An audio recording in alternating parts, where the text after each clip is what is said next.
them all the time, and the Federal Reserve, and concentrating on sound money and the Constitution. Isn't that so old-fashioned?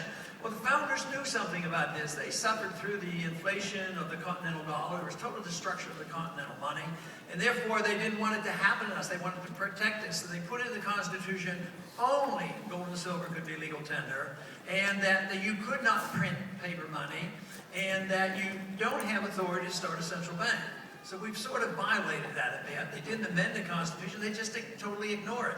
We now today have a unit of account called a Federal Reserve note, and they all sometimes refer to it as a dollar. But if you ask them, define a dollar, they have no idea how to define a dollar. They say, well, it means it's a Federal Reserve note. So they're trying to protect the value of something they don't even know what is, and they can't even define it. Then they wonder why they have a mess in Washington around the world.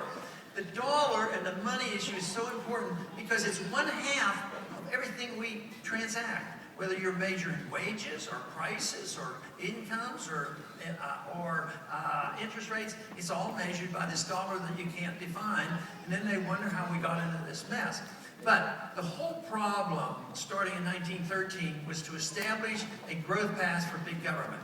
You know, whether it was the income tax. Unfortunately, Jefferson lost the argument at the beginning of our country when he argued we shouldn't even be able to borrow, but we've been able to borrow all this time. So they also then said, well, taxes are limited because the people will rebel. The market limits borrowing because the interest rates will go too high. So that's why we had to have a central bank, because if we come up short, the federal government can always take their bills and their debt and send it to the Federal Reserve, and the Federal Reserve just prints the money. It sounds good, sounds like a good thing, especially if it works, and it worked for a while. It works for a while until the country gets too much in debt. And even 20, 30 years ago, the debt wasn't that outrageous. But we were a creditor nation. We were on the positive side, even during the Depression.